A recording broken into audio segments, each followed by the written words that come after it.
الحمد لله الذي كفى وسلام على عباده الذين اصطفى أما بعد أعوذ بالله من الشيطان الرجيم بسم الله الرحمن الرحيم ومن يرتد منكم عن دينه فيمت وهو كافر فأولئك حبطت أعمالهم في الدنيا والآخرة وأولئك أصحاب النار هم فيها خالدون وقال النبي صلى الله عليه وسلم ألا إن بني آدم خلقوا على طبقات شتى فمنهم من يولد مؤمنا ويحيى مؤمنا ويموت كافرا ومنهم من يولد كافرا ويحيى كافرا ويموت كافرا ومنهم من يولد مؤمنا ويحيى مؤمنا ويموت كافرا ومنهم من يولد كافرا ويحيى كافرا ويموت مؤمنا أو كما قال النبي صلى الله عليه وسلم اللهم صل على سيدنا محمد وعلى آل سيدنا محمد وبارك وسلم اللهم صل على سيدنا محمد وعلى آل سيدنا محمد وبارك وسلم اللهم صل على سيدنا محمد وعلى آل سيدنا محمد وبارك وسلم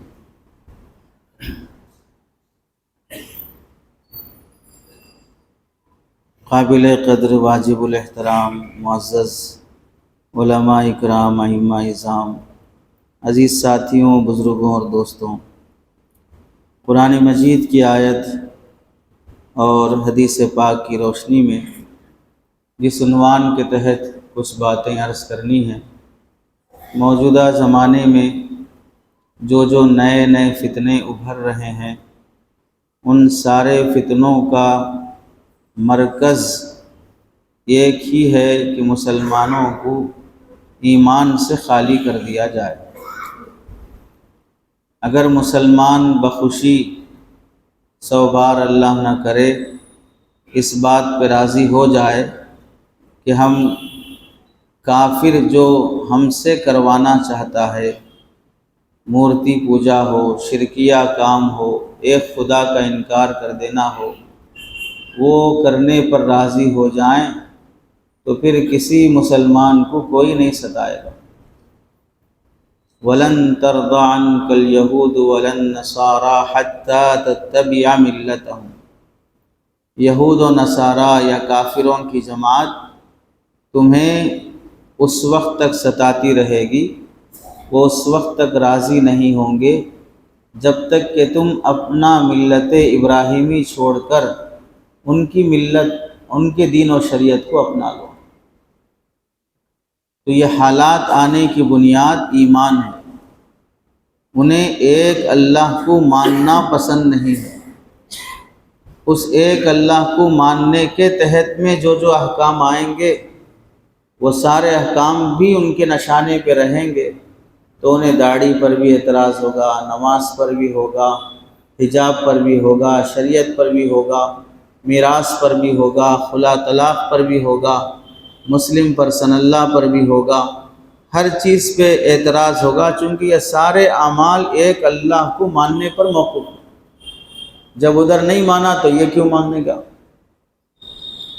قرآن مجید میں اللہ تعالیٰ فرماتے ہیں وَمَن يَرْتَدِدْ مِنْكُمْ عَنْ دِينِهِ، تم میں سے جو آدمی اسلام لانے کے بعد پھر دین اسلام سے پھر جائے، فَيَمُتْ وَهُوَ كَافِرٌ، اور کفر کی حالت میں ہی اس کی موت آئے، تو اس کا انجام کیا ہوگا؟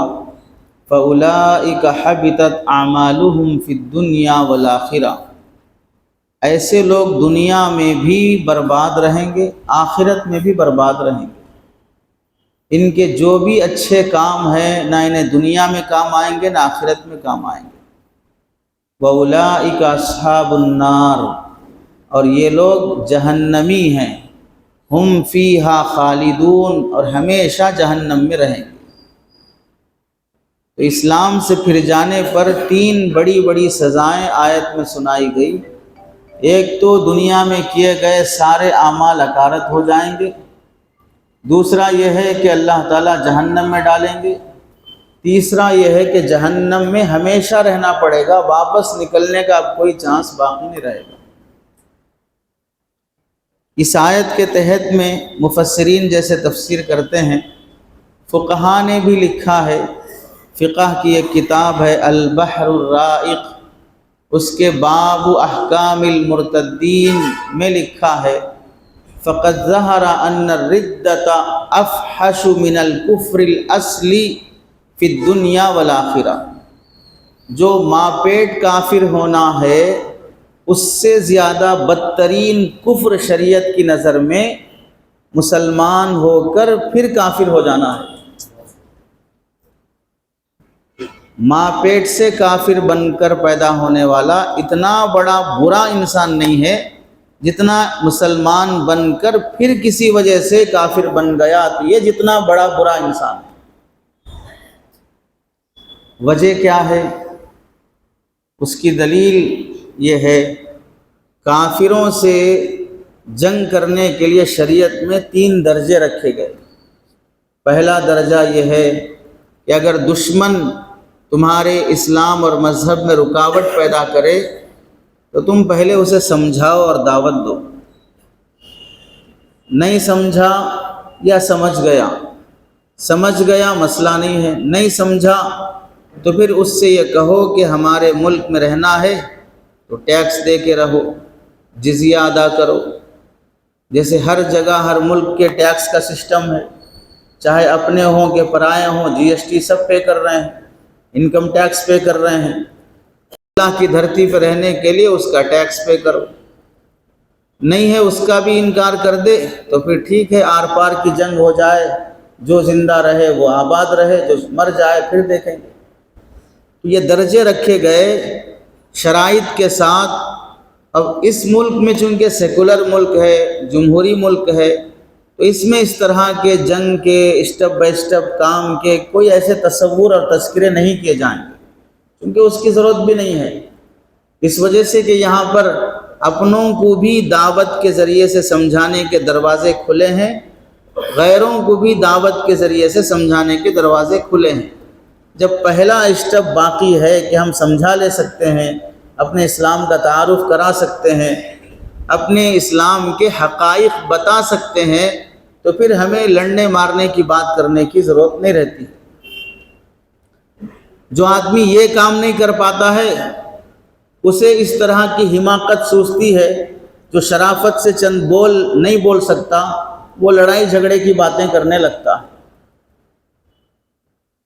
لیکن ارتداد میں، یہ تو کفر کے مسئلے میں تفصیل تھی، ارتداد میں مسئلہ یہ ہے کہ اگر بندہ مسلمان تھا پھر کافر ہو گیا نعوذ باللہ، تو پھر اسے اس طرح کے 3 مرحلے اسٹیپ بائی اسٹیپ نہیں دیے جائیں گے، اسے صرف 3 دن کی مہلت دی جائے گی، اور 3 دن کی مہلت میں اسے سمجھایا جائے گا کہ آپ کو اسلام کی کون سی بات سمجھ میں نہیں آ رہی ہے، اگر فلاں بات سمجھ میں نہیں آ رہی ہے تو ہم سمجھائیں گے، سمجھ گیا ٹھیک ہے، نہیں سمجھا اور وہ اسلامی ملک میں اگر اس طرح ارتداد کا اظہار کرتا تو 3 دن کے بعد حاکم اور گورنر، عام پبلک نہیں، حکمران اور گورنر اپنی کسٹڈی میں اس بندے کو 3 دن کے بعد اگر نہیں مانا تو پھر اسے قتل کر کے ختم کر دے گا۔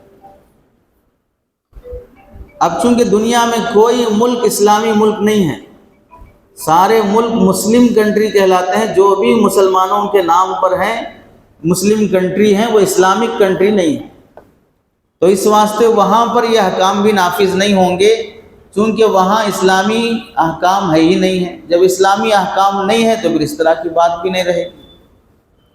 تو اسلام میں آنے کے بعد پھر جانا، یہ اسلام کا مذاق اڑانا، اور مذاق چاہے آپ کسی کا بھی اڑائیں تو کوئی آدمی اسے گوارا نہیں کرتا، تو پھر خالق و مالک ہے وہ کیسے گوارا کر لیں گے؟ اگر آدمی کبھی ایسی بات کر دے جو کسی کی شان کے خلاف ہے، پھر بھی بولیں گے بھائی چھوڑو، درگزر کرو، لیکن مذاق اڑایا جاتا ہے تو آدمی کی جب اس کی انسلٹ ہوتی ہے اور اس کی عزت ہٹ ہوتی ہے تو پھر اسے آدمی گوارا نہیں کرتا۔ اس لیے شریعت میں ارتداد کو، اسلام سے پھر جانے کو کبھی گوارا نہیں کیا۔ حدیث میں اللہ کے نبی علیہ السلام فرماتے ہیں ان بنی آدم خلقوا علی طبقات شتیٰ، سارے انسان اللہ تعالیٰ نے جو پیدا فرمائے وہ 4 طرح کے ہیں۔ منہم من یولد مؤمنا ویحیا مؤمنا ویموت مؤمنا، پہلی قسم ہے انسانوں کی کہ وہ پیدا ہوگا ماں باپ کے گھرانے میں مسلمان بن کر، زندگی گزارے گا مسلمان ہونے کی حالت میں، موت بھی آئے گی مسلمان مومن ہونے کی حالت میں، یہ پہلی قسم ہے۔ دوسری قسم ہے منہم من یولد کافرا ویحیا کافرا ویموت کافرا، کافروں کے گھر میں پیدا ہوگا، کافر بن کر جیے گا، کفر کی حالت میں ہی موت آئے گی، یہ دوسری قسم ہے۔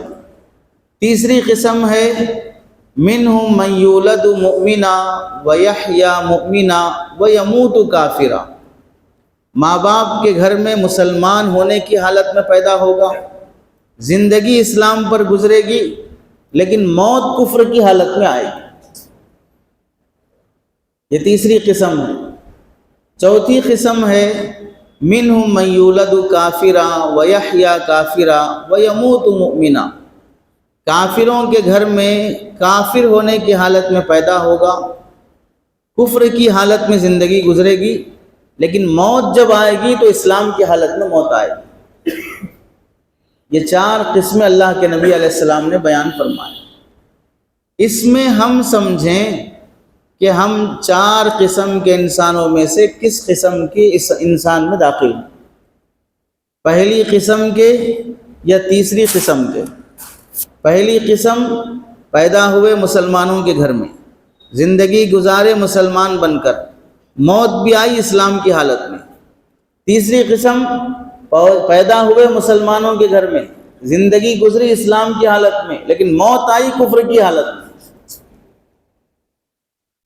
تو ہم کس میں داخل ہیں اس کی گارنٹی ابھی نہیں دی جا سکتی، اس وجہ سے کہ اللہ نے ایمان واپس لینے کی گارنٹی صرف اور صرف نبیوں کو دی ہے، اس کے علاوہ کسی انسان کے ایمان کی گارنٹی اللہ نے نہیں دی ہے کہ ایک بار مسلمان ہو گئے اب تم کافر نہیں بن سکتے، ہمیشہ تمہارا ایمان محفوظ رہے گا، چاہے تم کچھ بھی کر لو تم کفر میں نہیں جا سکتے، ایسا اللہ نے گارنٹی نہیں دی۔ وہ صرف نبیوں کے ایمان کی گارنٹی لیا ہے، ایک بار کوئی نبی بن گیا تب اس کی نبوت واپس نہیں لیں گے، یہ اللہ کا وعدہ ہے۔ اس لیے تمام نبیوں میں کبھی ایسا نہیں ہوا کہ اللہ نے کسی کو نبی بنا کر پھر نبوت واپس لے لی، جس کو بنا دیا اب اس کے بعد واپس نہیں لی جائے گی۔ اور نبوت کے لیے ایمان لازم ہے، غیر مومن کو نبوت نہیں مل سکتی، نبوت جب واپس نہیں لی جائے گی تو ایمان بھی واپس نہیں لیا جائے گا۔ جب نبوت کی گارنٹی مل گئی کہ ہمیشہ نبی بنایا رہے گا تو ایمان کی بھی گارنٹی مل گئی کہ ایمان بھی ہمیشہ سلامت رہے گا۔ تو اللہ نے نبیوں کے ایمان کی سلامتی کی ضمانت لی ہے، باقی کسی کے ایمان کی سلامتی کی ضمانت اللہ نے نہیں لی ہے۔ تو ہم وہ لوگ ہیں کہ ہمارے ایمان کی سلامتی کی ضمانت اللہ نے نہیں لی تو موت تک اپنے ایمان کے بارے میں ڈرتے رہنا پڑے گا کہ پتہ نہیں میں پیدا تو ہوا مسلمانوں کے گھر میں، زندگی بھی اسلام کی حالت میں گزر رہی ہے، موت آتے وقت میرا کیا حال ہوگا مجھے اندازہ نہیں ہے۔ اس خاتمہ بالخیر کے لیے تڑپتے رہنا پڑے گا۔ اسی واسطے آپ نے حیات الصحابہ میں ہو یا صحابہ اکرام کے واقعات ہو، اس میں 10 بار سنا ہوگا حضرت حسن بصری رحمۃ اللہ علیہ، فلاں سعید بن المسیب رحمۃ اللہ علیہ، اور عبد الرحمن جوہمی رحمۃ اللہ علیہ، کتنے تابعین سناتے ہیں میری 30 صحابہ سے ملاقات، میری 120 صحابہ سے ملاقات، میری 100 صحابہ سے ملاقات، لیکن ہر ایک کو وفات کے وقت اس بات سے ڈرتے ہوئے پایا، وہ موت پر ڈر رہے ہیں کہ روح نکلنے سے پہلے کہیں ایمان نکل نہ جائے۔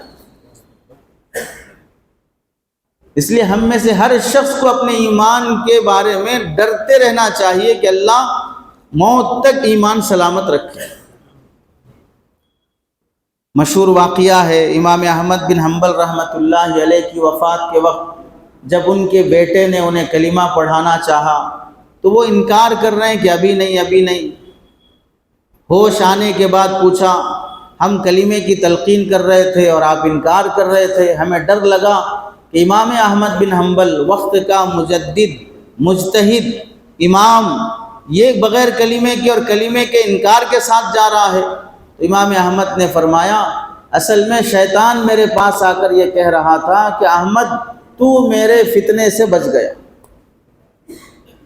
تو میں اسے کہہ رہا تھا کہ ابھی نہیں بچا، جب تک جان ہے اس وقت تک خطرہ لگا ہے کہ تو کبھی بھی گمراہ کر سکتا ہے، تو میں اس کا انکار کر رہا تھا کہ ابھی نہیں بچا، جان نکلی تو بچوں گا۔ یعنی ایمان کی حالت میں موت آئی تو ہی گویا کہ میں بچا، اس سے پہلے میرے بارے میں بھی خطرہ ہے کہ شیطان ہمیں بہکا سکتا ہے۔ اب آپ اندازہ کرو، امام احمد بن حنبل وہ شخصیت ہے جن کے بارے میں حضرت علی میاں ندوی رحمۃ اللہ علیہ نے تاریخ دعوت و عظیمت کتاب میں لکھا ہے، مسلمانوں کی قوم اور اس امت پر دو حال ایسے آئے کہ اس حالت میں اگر دو شخصیتیں امت کو نہ سنبھالتی تو اس امت میں کفر بہت پہلے آ چکا ہوگا۔ ایک شخصیت حضرت صدیق اکبر رضی اللہ تعالیٰ عنہ، رسول اللہ صلی اللہ علیہ وسلم کی وفات کے بعد ارتداد کی لہر جب پھیلی، نئے لوگ جو اسلام میں آئے تھے وہ مرتد ہونے لگے، اس موقع پر ابو بکر نے جو سنبھالا ہے امت کو، اگر وہ نہ سنبھالتے تو امت کا ایک بڑا طبقہ اس وقت مرتد ہو چکا ہوتا۔ اور حضرت نے کتاب بھی لکھی، ردت ولا ابا بکر لہا، ارتداد کا عالم پھر وہی چل رہا ہے جو صدیق اکبر کے زمانے میں تھا، لیکن افسوس کہ ولا ابا بکر لہا، کوئی ابو بکر اس کی خاطر زندہ نہیں ہوا۔ اور دوسرا موقع وہ آیا جب امت ارتداد کے دہانے پہ پہنچ جاتی، لیکن امت کو اسلام پر جمایا اور سنبھالا، تو وہ خلق قرآن کا مسئلہ، جب قرآن کے بارے میں یہ اختلاف ہوا کہ یہ قرآن اللہ کی مخلوق ہے یا نہیں ہے، اس بارے میں جب اختلاف ہوا تو امام احمد بن حنبل نے اپنی استقامت سے اس مسئلے میں جو سمجھایا کہ قرآن اللہ کی مخلوق نہیں ہے، وہ اللہ کی صفت کلام ہے، اور اللہ جیسے اپنی ذات میں قدیم ہے، کبھی فانی نہیں ہو سکتے، ایسی اس کی صفت بھی قدیم ہے، کبھی فانی نہیں ہو سکتی۔ تو اس مسئلے میں جو اختلاف ہوا، اس وقت اگر امام احمد بن حنبل کوڑے کھائے، جیل کی سلاخیں برداشت کی، ایسے کوڑے کہ کتاب میں لکھا حضرت علی میاں نے کہ وہ کوڑا اگر ہاتھی پر مارا جاتا تو ہاتھی بھی درد سے کراتے ہوئے بھاگ جاتا، وہ امام احمد بن حنبل کو مارے گئے، اور مارنے والا بھی مسلمان حکمران ہے اور نبی کریم صلی اللہ علیہ وسلم کے چچا کے خاندان سے ہے۔ اور جب اس کا انتقال ہوا، کئی دنوں کے بعد پیٹھ میں بہت شدید درد اور تکلیف ہونے لگی، تو خادم سے کہا کہ دیکھو پیٹھ میں تکلیف ہے، کیا وجہ سے ہو رہی ہے؟ سمجھ میں نہیں آیا۔ جس جیل میں رکھا گیا تھا وہاں جیلر سے جا کے پوچھا تو کہنے لگے کوڑے مارنے کی وجہ سے پیٹھ میں ان کا چمڑا چھل گیا تھا، تو اس چمڑے کو سینے کے لیے ہم نے جب سینا شروع کیا تو چمڑے کا کچھ حصہ جو مردہ ہو چکا تھا، خراب ہو چکا تھا، اسے نکال کے پھینک دینا تھا، ہم پھینکے بغیر ایسے ہی سل دیے، اس کی وجہ سے وہ درد ہو رہا۔ تو جو استقامت انہوں نے اس ایک مسئلے میں اپنائی، اگر نہ اپناتے تو امت کبھی کی مرتد ہو چکی ہوتی۔ اتنے بڑے امام وہ جب دنیا سے جا رہے ہیں تو شیطان انہیں بہکانے آ رہا ہے، اور وہ فرما رہے ہیں کہ ابھی نہیں بچا، جب تک جان نہیں نکلے گی ایمان پر اس وقت تک ایمان خطرے میں رہ سکتا ہے۔ اب ہم کچھ دن اللہ کے راستے میں لگا کے، کچھ بزرگوں کی صحبتیں پا کے، کچھ ٹوپی کرتے داڑھی پیجامے رکھ کے اس گارنٹی سے بیٹھے ہوئے ہیں کہ اب ہمارے ایمان کو کوئی دھکا نہیں لگے گا، کوئی ہاتھ نہیں لگا سکتا، آئے کوئی مائی کا لال باپ کی جاگیر سمجھ کر ہمارے ایمان کو ہاتھ لگا سکے، ایسے اطمینان سے بیٹھے ہوئے ہیں، اور دوسروں پہ فتویٰ بازی ٹھوکنے کے لیے تو سب سے پہلے رہتے ہیں، کس کا ایمان بنا کس کا ایمان نہیں بنا ایک ترازو لیے پھرتے ہیں، دودھ کتنا گاڑھا ہے، کتنا اس میں پانی ملا ہوا ہے وہ تھرمامیٹر، بخار کتنی ہے وہ تھرمامیٹر، ایسا ہر بندہ جو بھی دیندار سمجھ رہا ہے اپنے آپ کو، دوسرے کا ایمان تولنے کے لیے ایمان کا تھرمامیٹر لیے پھر رہا ہے، جو میری سوچ کے مطابق چل رہا ہے تو اس کا دودھ گاڑھا ہے، ایمان پختہ ہے اور وہ کامل مومن ہے، اور جو میری سوچ کے خلاف چل رہا ہے، جو میں جیسے چل رہا ہوں ویسے نہیں چل رہا ہے، جیسے میں قربانی دے رہا ہوں، جیسے میں تقاضوں پہ ہوں، جیسے میں مجاہدے پہ ہوں، جیسے میں سوچ رہا ہوں، جیسے میں کر رہا ہوں، اس طریقے پہ ہے تو وہ 100% پکا ہے اور گارنٹی ہے، صرف ان محترم کی طرف سے سند ایمان دینا باقی ہے بس، اور اگر نہیں ہے تو پھر اس کے ایمان کے کمزور ہونے کے، اس کے جاہل ہونے کے، اس کے فلاں ہونے کے سارے فتوے میرے پاس اس تھرمامیٹر کے کنارے پر لگے ہوئے ہیں، کبھی بھی نافذ ہو سکتے ہیں۔ آپ اندازہ کریں کس غفلت میں جی رہا ہوں، مجھے اللہ نے یہ اتھارٹی دی ہے کہ دوسروں کا ایمان تولتے پھرو، مجھے اللہ نے یہ اختیار دیا ہے دوسروں کے اعمال ناپتے پھرو، یہ میری وہ غفلت ہے، یہ میری وہ جہالت ہے۔ حضرت شیخ سعدی رحمۃ اللہ علیہ اپنے والد کے ساتھ سفر میں ہیں، بیٹے کو تہجد کی نماز کے لیے اٹھایا تو بیٹا باپ کے ساتھ تہجد پڑھا، ساتھ میں جو دوسرے لوگ تھے قافلے کے، جماعت کے، گروپ کے، وہ لوگ سوتے رہے، تو شیخ سعدی نے اپنے باپ سے کہا کیسے غافل لوگ ہیں، تہجد چھوڑ کے سو رہے ہیں، یہ باپ سے کہنے لگا، تو والد محترم نے بیٹے کو بتایا کہ بیٹا تو بھی تہجد چھوڑ کے سو جاتا، یہ بہتر تھا اس سے کہ تہجد پڑھ کے دوسروں پر انگلیاں اٹھا رہا ہے،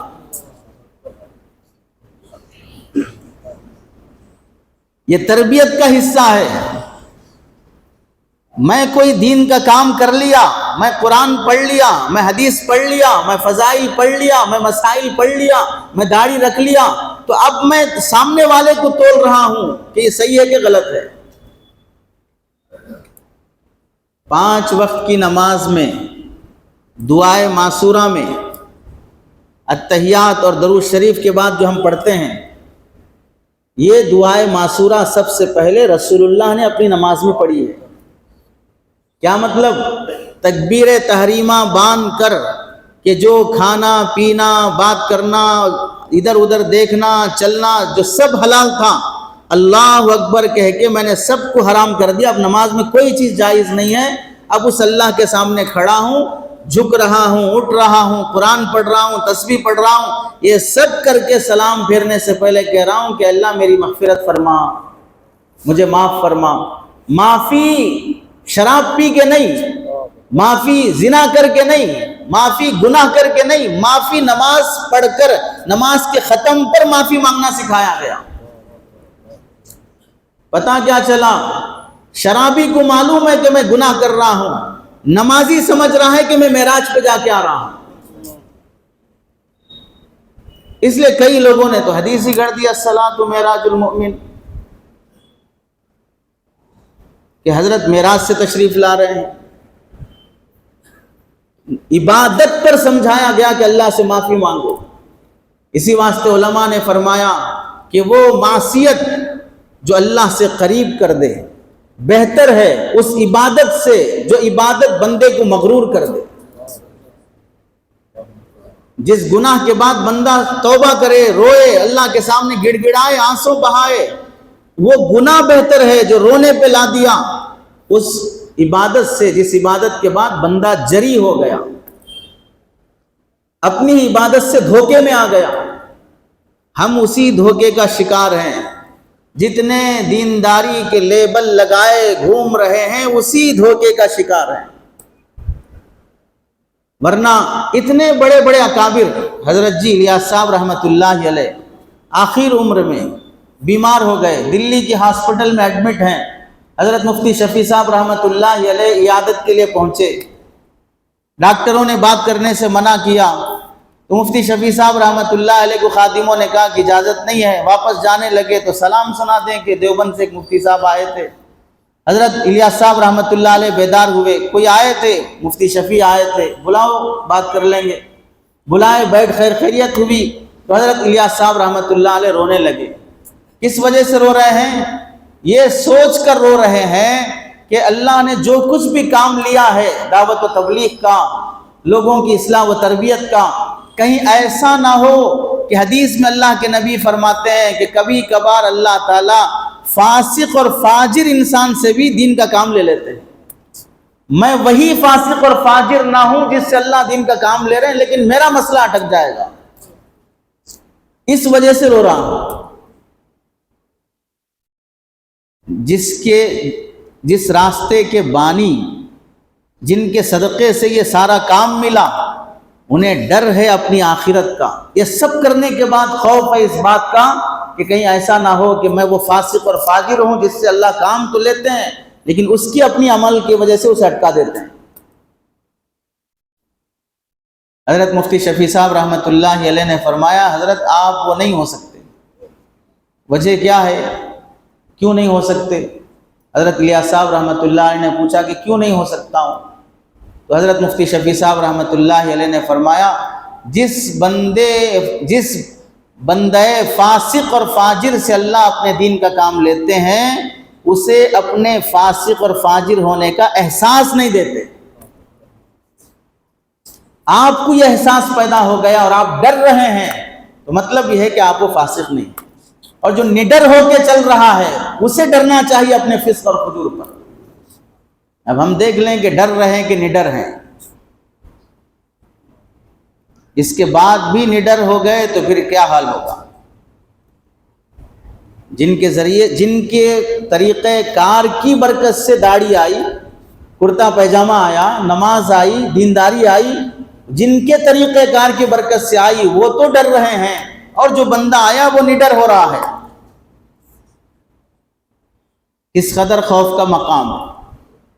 یہ چاہے کوئی دیندار ہو، کوئی عالم ہو، کوئی غیر عالم ہو، سب مسلمان اسی زمرے میں ہیں کہ ہم سب کو اپنے ایمان کے بارے میں ان بزرگوں کی طرح ڈرتے رہنا چاہیے. صحابہ جب ڈرے ہیں، نافق حنظلہ، نافق ابو بکر، یہ تو کوئی معمولی شخصیات نہیں جو یہ جملے کہے ہیں. تو صحابہ اکرام کو جب یہ خوف تھا تو ہم لوگوں کا کیا حال ہوگا؟ انبیاء علیہ السلام کا حال دیکھیں. حضرت ابراہیم علیہ السلام نبیوں میں جلیل القدر نبی ہیں. ملت ابراہیمی پر ہی، ملت ابیکم ابراہیم، اسی ملت ابراہیمی پر ہی شریعت محمدیہ قائم ہے.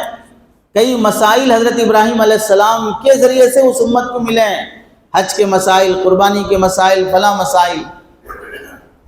حضرت ابراہیم علیہ السلام جو یولد کافرا، کافر کے گھر میں پیدا ہوئے، وَيَحْيَا مُؤْمِنًا وَيَمُوتُ مُؤْمِنًا، پیدا ہوئے کافر کے گھر میں، بت پرست، بت تراش کے گھر میں، لیکن اللہ نے بچپن سے ہی ان کی حفاظت فرمائی. ہم یہ بھی نہیں بول سکتے یولد کافرا بول کر، نبی کی شان میں ہم یہ اتنا بڑا جملہ بھی نہیں بول سکتے. وہ سراپا پاک ہیں، کفر سے بھی، ہر برائی سے بھی. اللہ نے منتخب کر لیا نبوت کے لیے، اور انہوں نے اسلام کی خاطر، دین اور اشاعت ایمان کی خاطر آگ میں ڈالا گیا، گوارا کیے. گاؤں سے نکالا گیا، گوارا کیے. بیوی بچوں کو بے آب ہو گیا، جنگل میں چھوڑنا پڑا، گوارا کی. اتنی ساری قربانیاں دیے. کبھی ڈاؤٹ ہو سکتا ہے کہ بھئی اتنا جلیل القدر نبی کبھی نعوذ باللہ کافر ہو جائے گا؟ یہ لفظ استعمال بھی کر سکتے ہیں ہم. اس جلیل القدر نبی کی دعا ہے وَجْنُبْنِي وَبَنِيَّ نَعْبُدَ الْأَصْنَامَ. وَجْنُبْنِي وَبَنِيَّ أَن نَّعْبُدَ الْأَصْنَامَ، اے اللہ مجھے میری نسل کو بتوں کی عبادت سے بچا لے۔ آپ اندازہ کرو کہ کتنا بڑا خطرہ ہے، ایمان کا محفوظ ہونا کتنی بڑی ذمہ داری ہے، اور کفر سے کتنا ڈرنا ہے، جنہوں نے اپنے ہاتھوں سے پورے بت توڑ کر ہتھوڑا بڑے بت کے ہاتھ میں دیا، وہ دعا کر رہے ہیں اللہ مجھے بتوں کی عبادت سے بچا لے۔ یقینی بات ہے کہ نبی کبھی بت پرست نہیں ہو سکتا۔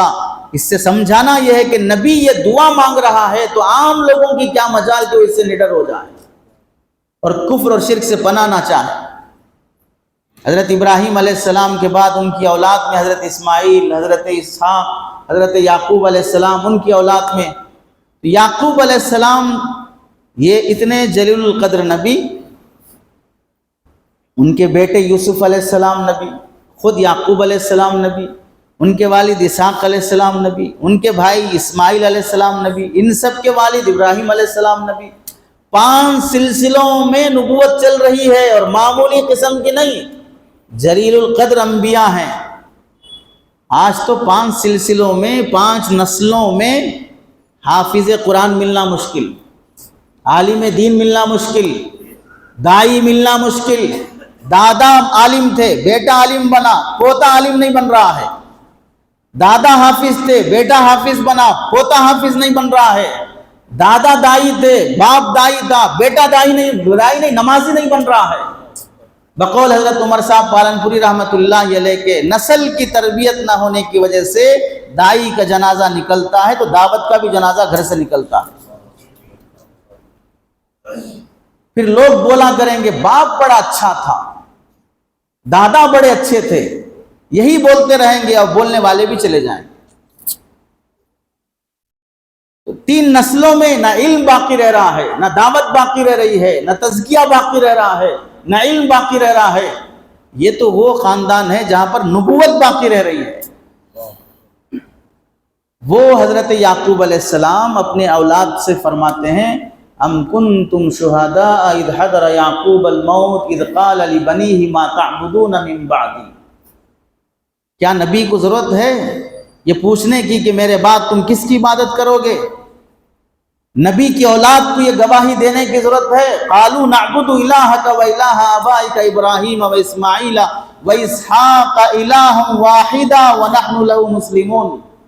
یہ ضرورت ہے کہ ایک اللہ کی عبادت کریں گے، اسی کی فرما برداری کریں گے۔ اس سے یہ سمجھایا کہ جب نبیوں کو یہ فکر ہے اپنی اولاد اور اپنی نسل میں ایمان باقی رکھنے کی، تو ہمیں کیا پڑی اور ہمیں کیا اتنی غفلت کہ ہم بے فکر ہو جائیں کہ ہماری نسل میں ایمان اب وراثت کی طرح منتقل ہوگا۔ باپ دکان چھوڑ کے گیا، پراپرٹی چھوڑ کے گیا، جیسے وہ اولاد کو ملتی ہے ویسے مومن ہونے کی حالت میں مرا تو گویا کہ ایمان بھی وراثت میں منتقل ہوتا جائے گا۔ تیسرے جلیل القدر نبی حضرت یوسف علیہ السلام، ان کی دعا کیا ہے؟ فاطر السماوات والارض انت ولی فی الدنیا والآخرہ توفنی مسلما والحقنی بالصالحین۔ یوسف علیہ السلام مانگ رہے ہیں توفنی مسلما، اے اللہ اسلام کی حالت میں وفات دینا، نیک لوگوں کے ساتھ میرا حشر کرنا۔ یوسف علیہ السلام کے ساتھ ہمارا حشر ہو جائے تو بہت بڑی غنیمت کی بات ہے۔ وہ کہہ رہے ہیں اللہ نہ صالحین کی صحبت کے ساتھ میرا حشر کرنا۔ اب اس سے سمجھو یہاں صالحین سے انبیاء کی جماعت مراد ہے، لفظ صالحین سے نیک لوگوں کی جماعت مراد ہے۔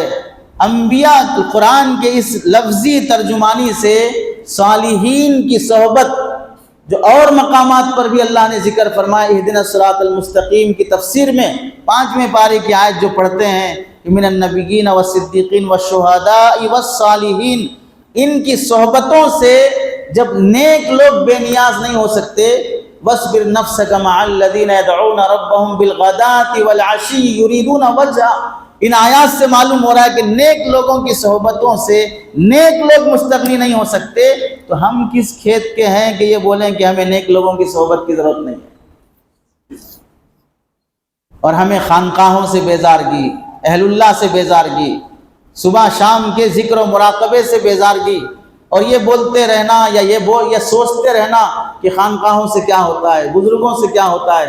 ہندوستان میں ایمان اسلام آیا بادشاہوں کے ذریعے سے یا اولیاء کے ذریعے سے؟ جس نے بھی ہسٹری پڑھا ہے اور آنکھوں سے اندھی کالی پٹی ہٹا کے پڑھا ہے تو اسے معلوم ہونا چاہیے خواجہ معین الدین چشتی رحمۃ اللہ علیہ کی برکت ہے ہندوستان میں اسلام آنا، اولیاء کی برکت ہے ہندوستان میں اسلام آنا، نظام الدین اولیاء رحمۃ اللہ علیہ کی برکت ہے جو تربیت کا ماحول قائم ہونا۔ سب جانتے ہیں، ہم نے تاریخ پڑھی نہیں ہے تو اس واسطے ہم سمجھتے ہیں ہم چوں دیگرے نے، یہ ہم ہی ہیں، ہمارے علاوہ کچھ نہیں۔ ہم جیسے نہیں، ہم سے لاکھوں کروڑوں درجے وہ لوگ، ایک سفر میں 90 لاکھ لوگ اسلام قبول کرتے یا توبہ کرتے ہیں تو اس کی زندگی کے اصلاح و تربیت کا عالم کیا ہوگا۔ ایک سفر میں جس کے حضرت خواجہ معین الدین چشتی رحمۃ اللہ علیہ کے ایک سفر میں ڈھاکہ سے اجمیر تک 90 لاکھ لوگ توبہ یا اسلام قبول کرتے ہوں، ایک سفر کا عالم ہے، تو پھر زندگی بھر کی تربیت اور اصلاح کا عالم کیا ہوگا۔ ہمارے ہزاروں سفر ان کے ایک سفر کے سامنے کیا حیثیت رکھتے ہیں؟ اللہ کے سامنے سفروں کی تعداد تولی نہیں جاتی، اندرون اور بیرون کے سفروں کی تعداد گنی نہیں جاتی، سفر تولے جاتے ہیں اور وزن اخلاص کی برکت پہ آتا ہے۔ اسی واسطے حضرت شیخ یونس صاحب جونپوری رحمۃ اللہ علیہ نصیحت فرمایا کرتے تھے، کام کتنا بھی کر لو قبول اتنا ہی ہوگا جتنے میں اخلاص تھا، قبول اتنا ہی ہوگا جتنے میں اخلاص تھا۔ 20 رکعت پڑھا، اس میں سے ایک بھی اخلاص پر نہیں ہے تو ایک رکعت بھی قبول نہیں ہوگی۔ 2 ہی پڑھا، 2 رکعت میں سے صرف رکوع کی تسبیح اچھی لگ گئی، اخلاص پر رہی، وہ تسبیح قبول ہو جائے۔ وہاں پر گنے نہیں جاتے ہیں، یہ سیکولر ملک ہے، یہاں پر سر گنے جاتے ہیں، وہ اللہ کی عدالت ہے، وہاں پر تولے جاتے ہیں اور وزن اخلاص کی بنیاد پر آتا ہے۔ نبی کریم صلی اللہ علیہ وسلم امام الانبیاء ہیں، سید الانبیاء ہیں، انسانوں کے، جناتوں کے، فرشتوں کے، نبیوں کے بھی نبی ہیں۔ آپ کی دعا اس کثرت سے حضرت ام سلمہ رضی اللہ تعالیٰ عنہ تعجب سے پوچھتی ہیں، مالی اکثری دعائی کا یا مقلب القلوب ثبت قلبی علی دینک، یا رسول اللہ آپ کیوں اکثر یہی دعا مانگتے ہیں، اے دلوں کے پلٹنے والے میرے دل کو ہمیشہ اپنے دین پر جما کے رکھنا، یہ کیوں مانگ رہے ہیں آپ؟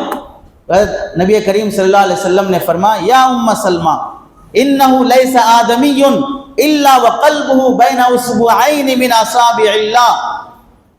ام سلمہ سنو، ہر انسان کا دل اللہ کے 2 انگلیوں کے بیچ میں ہے، ان شاء اقام فمن شاء قام ومن شاء زاغ، اللہ جب چاہتے ہیں اسے اس دین پر باقی رکھتے ہیں اور جب چاہتے ہیں پھیر دیتے ہیں،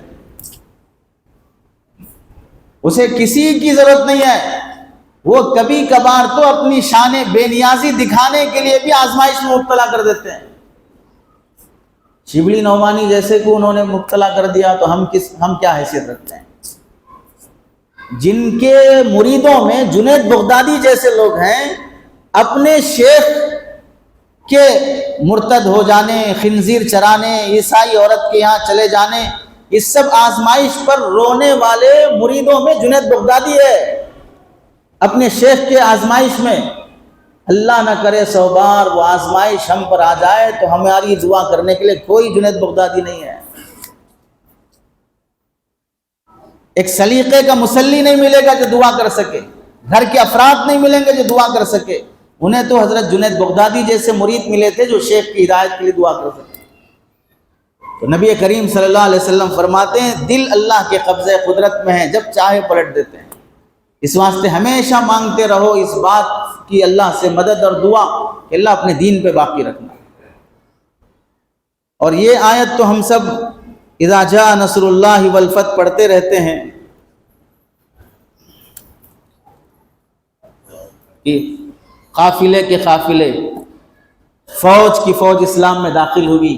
آپ علیہ السلام کے آخری زمانے میں حدیث میں آتا ہے آپ علیہ السلام فرماتے ہیں ایک زمانہ ایسا آئے گا جیسے لوگ فوج کے فوج اسلام میں داخل ہوئے ہیں ویسے ہی فوج کے فوج اسلام سے نکل بھی جائیں گے. بڑی بڑی تعداد جو اسلام میں داخل ہوئی تھی بڑی بڑی تعداد وہ اسلام سے نکل بھی جائے گی. حضرت حکیم الامت اشرف علی تھانوی رحمۃ اللہ علیہ فرماتے ہیں اسلام سے نکل جانے کا مطلب یہ نہیں ہے کہ مسجد سے نکلا، مندر گیا، گھنٹی بجایا، زنار پہنا اور پورا نکال پھینک کر ہندوانہ تہوار میں طور طریقے میں آ گیا. ضروری نہیں ہے.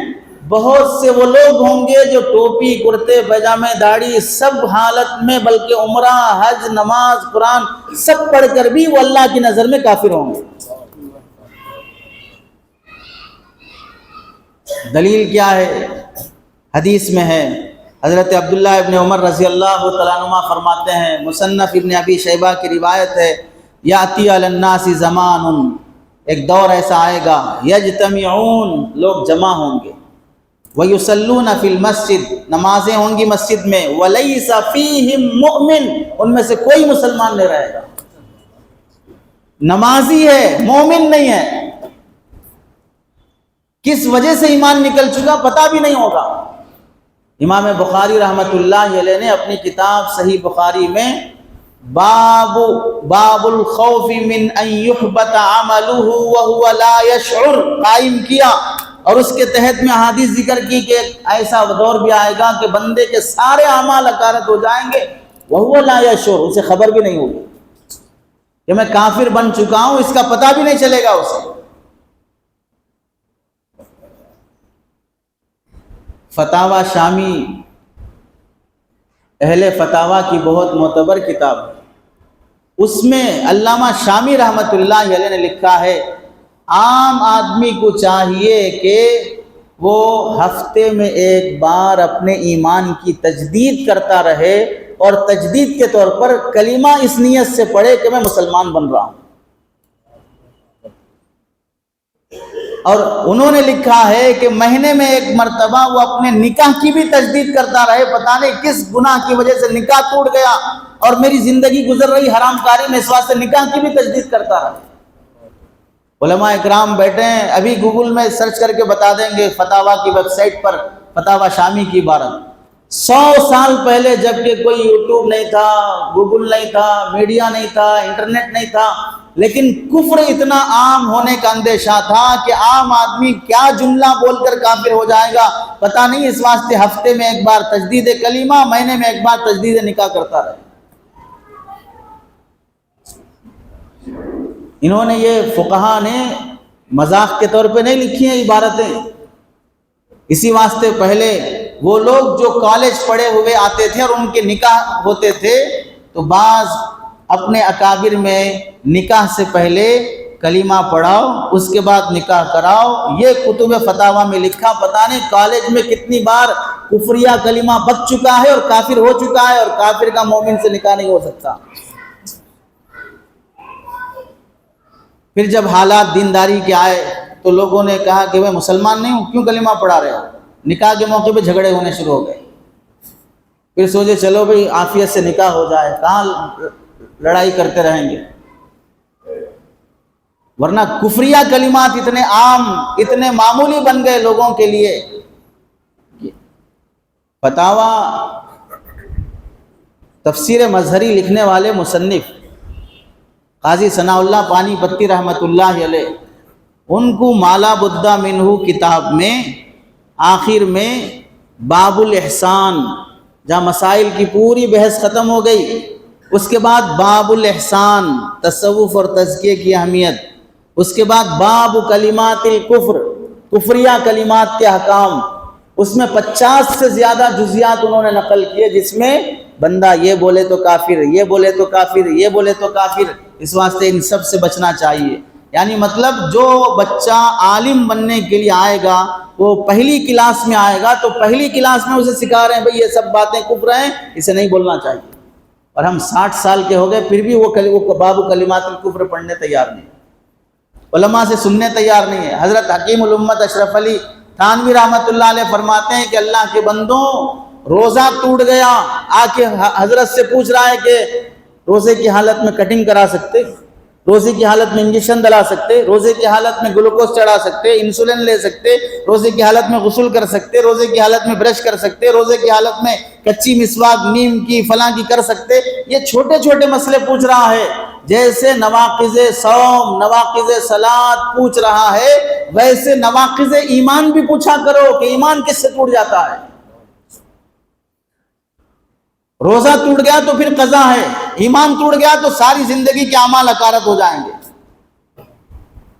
کتنی اہمیت بڑھ جاتی ہے علماء کے دروس کی، کہ علماء مسائل بتائیں، عقائد بتائیں، قرآن کی تفسیر کریں، حدیث بتائیں، تاکہ ہمیں پورا دین معلوم ہو کہ پورے دین کے ذریعے سے اپنے دین کی حفاظت ہوگی.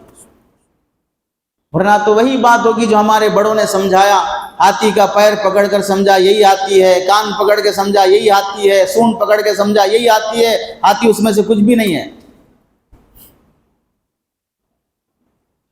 یہی حال ہوگا اگر آدمی کسی ایک جز کو پکڑ کر پورا دین سمجھے گا. حضرت حکیم الامت اشرف علی تھانوی رحمۃ اللہ علیہ فرماتے ہیں، اللہ نے جیسے ایک جسم جان کو زندہ رکھنے کے لیے ہزاروں اعضاء دیے ہیں. آنکھ بھی دیے، اس کا کام کر رہی ہے، کان دیے، اس کا کام کر رہی، ناک اس کا کام کر رہی، زبان اس کا کام کر رہی. کبھی کوئی ڈاکٹر ایسی حماقت نہیں کیا کہ ناک کا آپریشن کر کے یہ کوشش کر رہا ہے کہ ناک سے میں کوشش کر رہا ہوں کہ سونگھنے کے ساتھ ساتھ دیکھنے کی بھی کوشش کرنا، سننے کی بھی کوشش کرنا. کوئی ڈاکٹر ایسی حماقت نہیں کرے گا.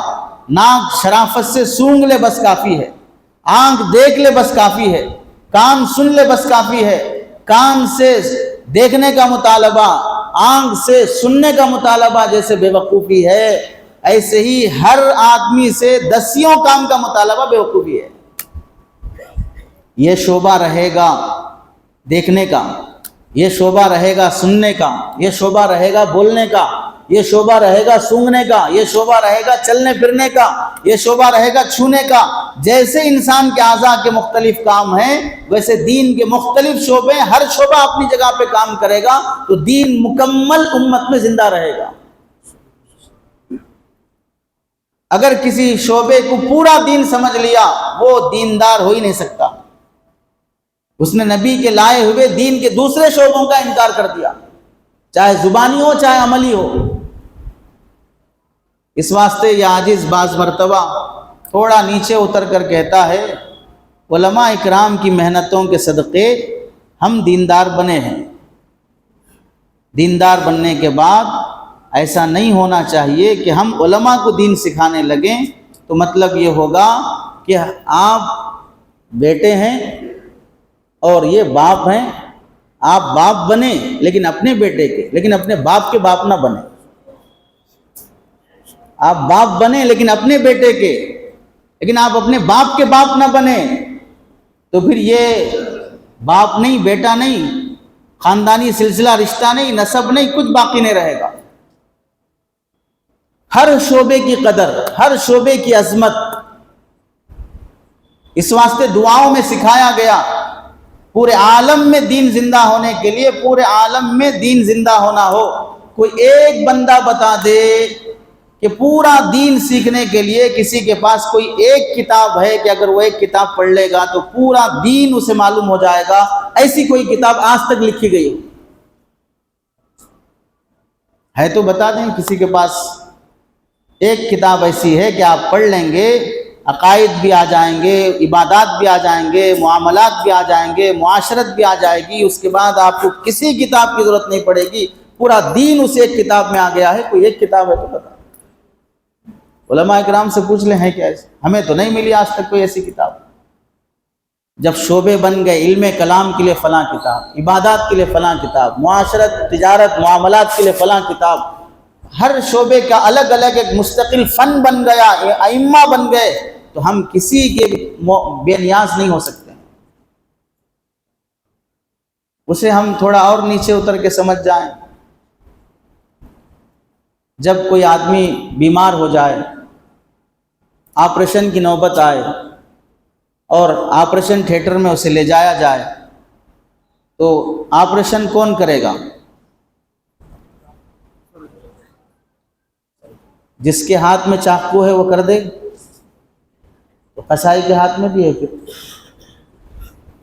سرجن تو آپریشن کرنے والا ڈاکٹر الگ رہے گا، سیزرنگ کا سرجن الگ رہے گا، تو آتے ہی وہ سیدھے آپریشن کر دے گا؟ کیا کرے گا؟ پہلے اس کے جسم کا پورا بی پی لیول میں ہے، شوگر لیول میں ہے، دماغ صحیح ہے، سب چیک کرنا پڑے گا۔ اس کے بعد پھر اسے اینستھیشیا دینا پڑے گا۔ اینستھیشیا دینے سے پہلے کیا کرنا پڑے گا؟ حجام کو لانا پڑے گا۔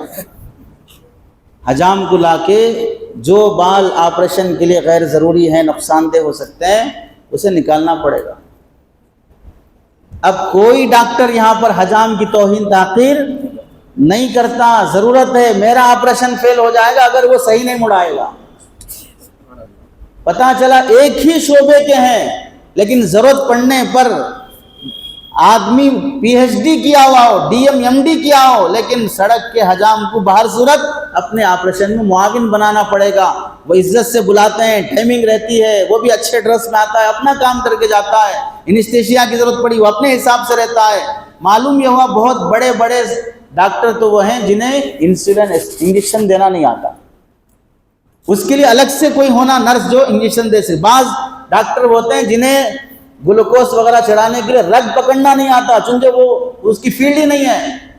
وہ کسی لیڈی کو بلائے گا کہ وہ ماہر رہتی ہے، 1 منٹ میں رگ پکڑ کے بتا دیتی ہے، ڈگری نہیں ہے اس کے پاس۔ ایک شعبہ چلنے کے لیے جسمانی صحت کا وہ دسیوں لوگ ایک دوسرے کے ساتھ مل کے ایک آدمی کی صحت بنانے کی کوشش کرتے ہیں۔ ہمیں کیوں اتنی عقل نہیں آتی کہ دین کا شعبہ قائم ہونے کے لیے ہمیں ہر آدمی کی ضرورت پڑتی ہے جس سے دین زندہ اور معاون بن سکے۔ ہمیں قرآن کی بھی ضرورت ہے، حدیث کی بھی ضرورت ہے، فقہ کی بھی ضرورت ہے، اصلاح معاشرہ کی بھی ضرورت ہے، مسلم پرسنل لا کی بھی ضرورت ہے، جمعیت کی بھی ضرورت ہے، ہر شعبے کی ضرورت ہے۔ سب سے زیادہ ہمیں علماء اور اہل اللہ کی ضرورت ہے۔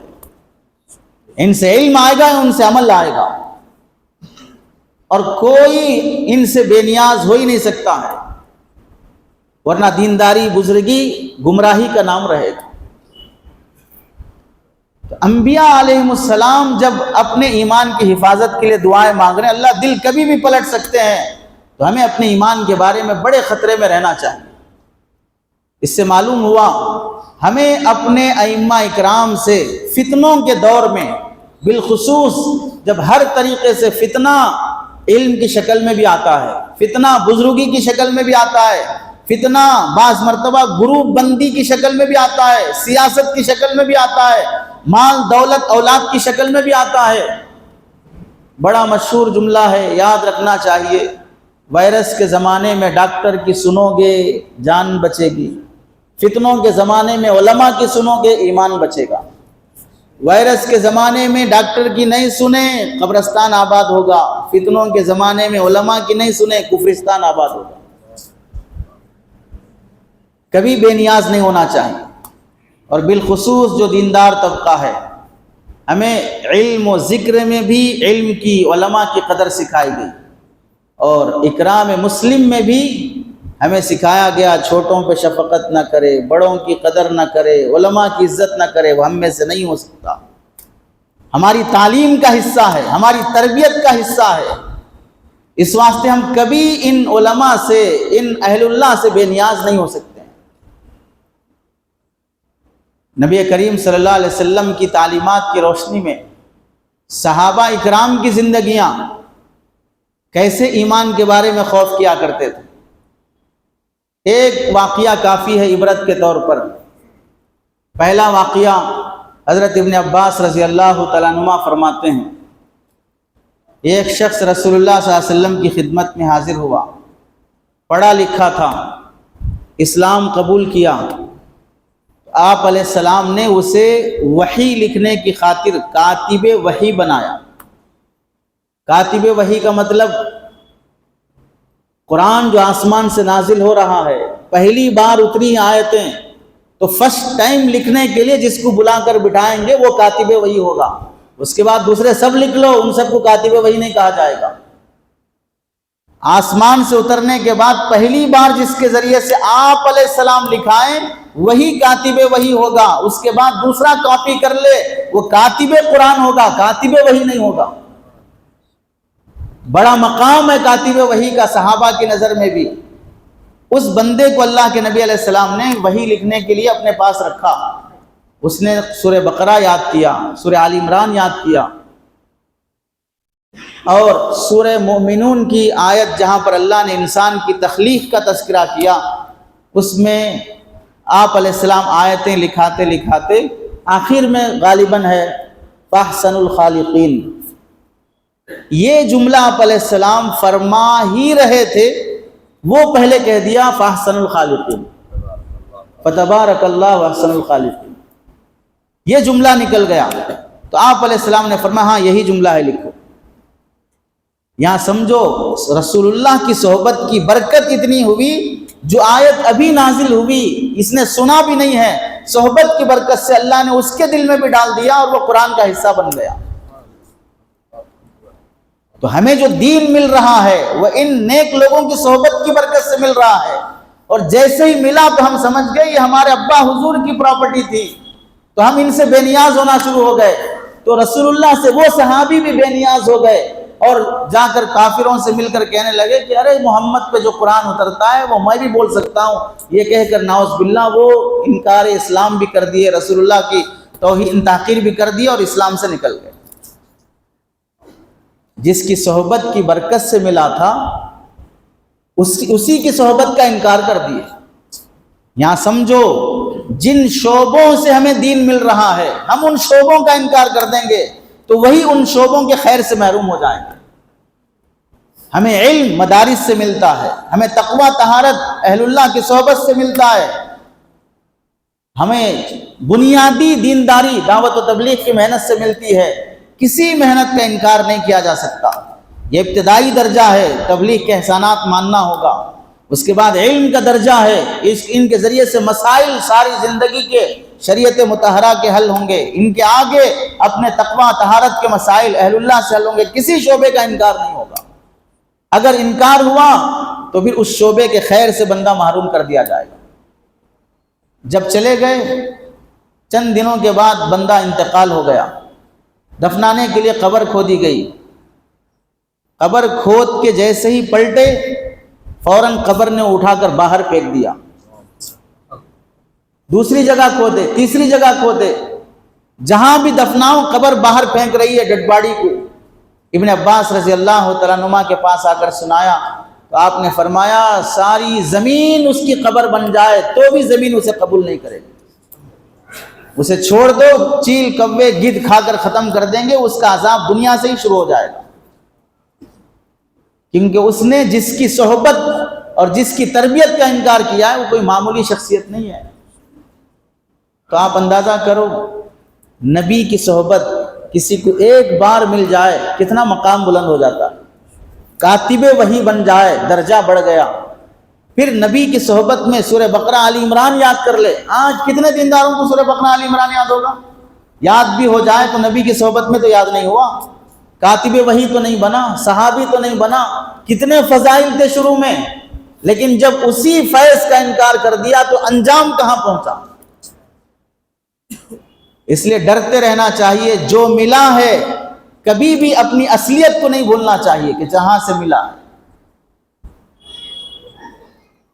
حضرت علامہ ابن جوزی رحمۃ اللہ علیہ ضم الہوی اپنی کتاب میں لکھتے ہیں، ایک حاجیوں کی جماعت حج پر جانے لگی، پیدل سفر ہوتا، اونٹوں پہ سفر ہوتا، وہ زمانہ کشتیوں کا بھی کم تھا، ہوائی جہاز بسز کچھ بھی نہیں تھے، یا تو اونٹ یا تو گھوڑا یا تو پیدل۔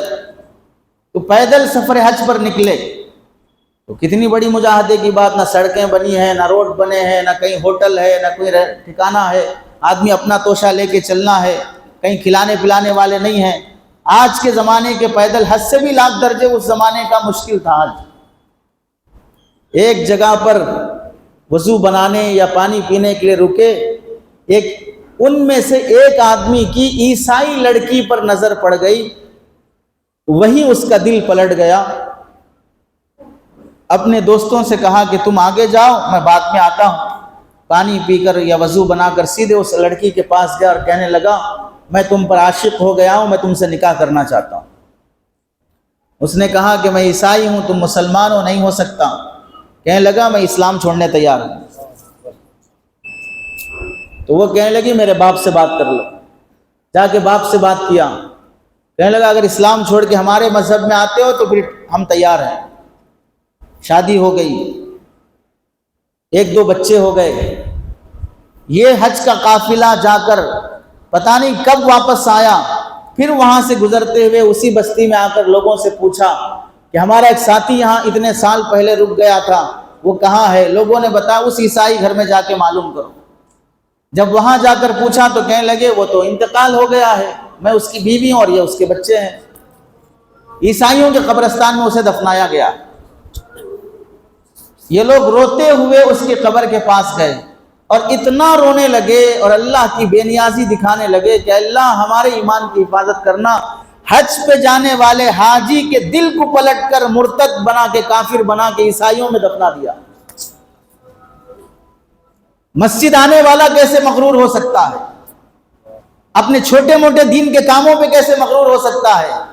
حج پہ جانے والے کو بیت اللہ سے لوٹا کر وہ کفرستان میں پہنچا دے، اتنے بے نیاز ہیں وہ۔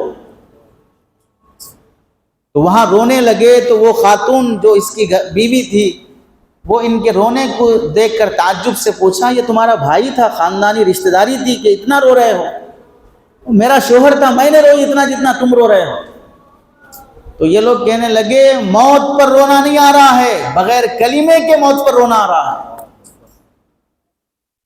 اور اس ڈر سے رو رہے ہیں کہ اللہ جیسا اس کی موت ہوئی ویسے کہیں ہماری موت نہ ہو جائے کہ بغیر کلمے کے ہم دنیا سے چلے جائیں۔ تو اس خاتون نے پوچھا ایمان اتنی بڑی نعمت ہے؟ اسے قبر کے پاس بیٹھ کے سمجھایا گیا کہ ایمان ہے تو کیا ملے گا، نہیں ہے تو کیا ہوگا۔ تو علامہ ابن جوزی لکھتے ہیں اسی قبر پہ بیٹھ کے اس خاتون نے کہا کہ پھر تو مجھے کلمہ پڑھا کے مسلمان بنا دو۔ تو ابن جوزی لکھتے ہیں کہ اللہ کتنا بے نیاز ہے، حج پہ آنے والے حاجی کو کافر بنا کے مارا اور کافر کی قبر پہ بٹھا کے مسلمان بنا دیا۔ کتنے ڈرنے کا مقام ہے۔ یہ سارے فتنے اسی دور میں آتے ہیں کہ بندہ ایمان سے خالی ہو جائے۔ ان فتنوں کی حفاظت کے لیے ہمیں پہلا کام جو کرنے کا ہے وہ ہے جمہور امت کی رائے سے کبھی نہیں ہٹنا چاہیے، چاہے عقائد میں ہو چاہے مسائل میں ہو۔ جمہور امت نے قرآن کی جو تفسیر کر دی، حدیث کی جو تشریح کر دی، نیا زمانہ نئے حالات آنے اور بدلنے کی وجہ سے بھی ایسی تشریح نہیں کرنا جو جمہور امت کی تفسیر اور تشریح کے خلاف ہو۔ اپنی ذاتی رائے کو اجتہاد کا درجہ دے کر مسلط کرنا امت کو گمراہ کرنے کے مترادف ہے۔ کہیں دینی کام کر کے تنخواہ لینے کو عیب سمجھنا، اسے دین نہ سمجھنا۔ ایک مرض یہ بھی بڑھتے جاتا ہے کہ پیسہ لے کے امامت کرتے، پیسہ لے کے مدرسہ پڑھاتے، تنخواہ لے کے فلاں کام کرتے، یہ دینداری کیسے ہو سکتی ہے، یہ دین کا کام کیسے ہو سکتا ہے؟ یہ جہالت ہے، بے وقوفی ہے۔ مزید تشریح کرنے کا موقع نہیں ہے۔ جن کو پڑھنا ہو مستقل دینی امور پر اجرت کے شرعی احکام 350 صفحات پر کتاب لکھی گئی ہے۔ اپنی منمانی تشریح نہیں کرنی چاہیے۔ کہیں پر زکوٰۃ کے مسائل میں دخل دیا جا رہا ہے کہ زکوٰۃ کس کو دینا کس کو نہیں دینا، کون سے ادارے مستحق، غربا مستحق، فقراء مستحق، مدارس مستحق، اپنی رائے ٹھوکی جانے لگی ہے۔ ایسی تشریحات، آیات کی ایسی تفسیر، احادیث کی ایسی تشریح جو حدیث سے، مفسرین سے، محدثین سے ثابت نہیں ہے، وہ مسلط کرنا یا جمہور کی رائے سے ہٹنا، یہ فتنہ اور پھیلاتا اور برپا کرتا ہے، فتنوں سے بچاتا نہیں ہے۔ امت اور فتنوں کا شکار ہوتی جاتی ہے۔ دوسرا کام فتنوں کے دور میں جو کرنے کا ہے، جمہور کے آراء سے ہٹنے سے بچنے کے ساتھ ساتھ دوسرا اس بات کا اہتمام کرنا چاہیے کہ آدمی تماشائی بنے نہیں رہنا۔ تماشائی کا مطلب وہ ایسا کر لے رہے میرے کیا کرنا، وہ ایسا کر لے رہے میرے کیا کرنا، وہ ایسا کر لے رہے میرے کیا کرنا، میں بہت شریف بن کے دیکھ رہا ہوں، بس کچھ نہیں کر رہا ہوں۔ یہ فتنوں کے دور کی شرافت نہیں ہے۔ فتنوں کے دور میں آدمی تماشائی بنے گا تو ایک دن فتنہ پرور بن جائے گا. جیسے شرابیوں کے ساتھ رہتے رہتے ایک دن شرابی بن جائے گا، جواریوں کے ساتھ رہتے رہتے ایک دن جواری بن جائے گا. فتنہ پروروں کو تماشائی بن کے دیکھتے ہوئے ایک دن خود فتنہ پرور بن جائے گا. صاف بولنا پڑے گا، یہ غلط ہے، یہ صحیح ہے، یہ غلط ہے، یہ صحیح ہے. مصالحت، مصلحت پسندی. حضرت تانوی فرماتے ہیں، ملفوظات میں لکھا ہے کہ مصلحت پسندی کے ان مصالح کو خواتین کے مسالے کی طرح پیس دو، اور جتنا پیسو گے اتنا ہی لذیذ کھانا پکے گا. مصالح کو مسالے کی طرح پیس دو، جتنا پیسو گے اتنا ہی مزیدار کھانا بنے گا. اور میاں مٹھو، ہر دل عزیز، سب کے معزز بننے کی ضرورت نہیں ہے. ہم کہتے ہیں ہر دل عزیز بننے کی ضرورت نہیں، عبدالعزیز بن جاؤ. ہر دل عزیز بننے کی ضرورت نہیں، عبدالعزیز بن جاؤ، بس ختم. اس کے بندے بن گئے کافی ہے، باقی سب کو منانے کی ضرورت نہیں ہے، وہ سب کو منا لے گا. فتنوں کے دور میں تماشائی بننے کی اجازت نہیں ہے. صاف صاف کہنا پڑے. ارے کلمہ شروع ہوتا ہی اسی سے ہے، لا الہ. پہلے انکار کرو سب کا، کوئی نہیں ہونا، بعد میں توحید کا اقرار کرو گے. پہلے شرک کا انکار کرو. پتہ کیا چلا، صرف پازیٹیو وے نہیں چلے گا کہ نہیں میں یہ مانتا ہوں بس، اس کے بارے میں کیا بولتے ہیں، میں کچھ بھی نہیں بولوں گا، خاموش رہوں گا. یہ نہیں چلے گا، بولنا پڑے گا. وہ خدا نہیں ہے، یہ خدا ہے. لا الہ وہ خدا نہیں ہے، الا اللہ یہ خدا ہے. اس کے بغیر نہیں ہو سکتا بندہ مسلمان. اور تیسرا کام ہے فتنوں کے دور میں علماء کی صحبت. مجالست اہل الصلاح یورث فی القلوب الصلاح. اہل اللہ کی صحبت، علماء کی صحبت، یہ دلوں کے اندر تقوی طہارت پیدا کرتی ہے. مالدار کے ساتھ رہے گا تو بہترین کپڑے پہننے کا شوق، مال کمانے کا شوق. اور زمیندار کے ساتھ رہے گا تو یہ باغ، یہ امرئی، یہ کھیت، یہ زمین کا شوق. اور اگر کسی اور بزنس والے کے ساتھ رہے گا، سنار کے ساتھ رہے گا تو یہ گولڈ، وہ چین، وہ فلاں کا شوق. اس طرح بڑھتے جائے گا. علماء کے ساتھ رہے گا، علم کا شوق. اہل تقوی کے ساتھ رہے گا تو تقوی کا شوق بڑھے گا. اسی واسطے کتنی بڑی اہمیت دکھائی ایک جملے میں شیخ سعدی رحمۃ اللہ علیہ نے. پسر نوح بابدا نشست، خاندان نبوتش گم شد. سگے اصحاب کہف روز چند، پے نیکا گرفت مردم شد. نوح علیہ السلام کا بیٹا، نبی کا بیٹا، جلیل القدر نبی آدم ثانی جنہیں کہا جاتا ہے، ان کا بیٹا ہے. معمولی انسان کا نہیں ہے، کسی عالم کا، کسی حافظ صاحب کا، مفتی صاحب کا، داعی صاحب کا نہیں ہے. نوح علیہ السلام کا بیٹا ہے. لیکن بابدا نشست، صحبت غلط مل گئی، خاندان نبوتش گم شد. نبی کیا بنتا، مسلمان بھی نہیں بن سکا، طوفان میں ہلاک و برباد ہو گیا. سگے اصحاب کہف روز چند. اصحاب کہف کا کتا کس کا بھی ہو، اصحاب کہف کا ہو، کسی کا بھی ہو، ناپاک ہے، برتن میں منہ ڈال دے 3 بار 7 بار، مٹی سے مانجنا، مختلف روایات، اتنا ناپاک ہے.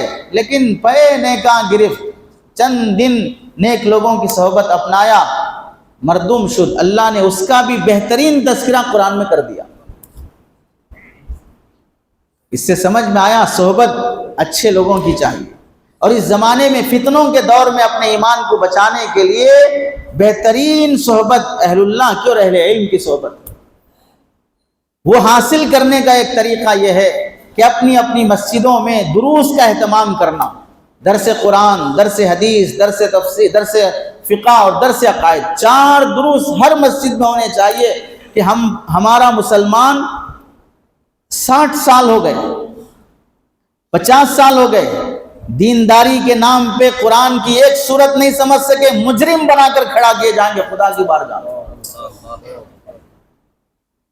قرآن سمجھنا امت کا مکلف نہیں ہے، امت مکلف نہیں اس بات کی. 500 آیتیں ہیں جس میں دخل نہیں دینا چاہیے، جو فقہا کا حق بنتا ہے وہ اجتہاد سے متعلق احکام کے متعلق آیات ہیں. باقی قصص، عبر، واقعات، حکایات کی جو آیتیں ہیں، جنت جہنم کی جو آیتیں ہیں، میں اس کے سمجھنے کا مکلف نہیں ہوں.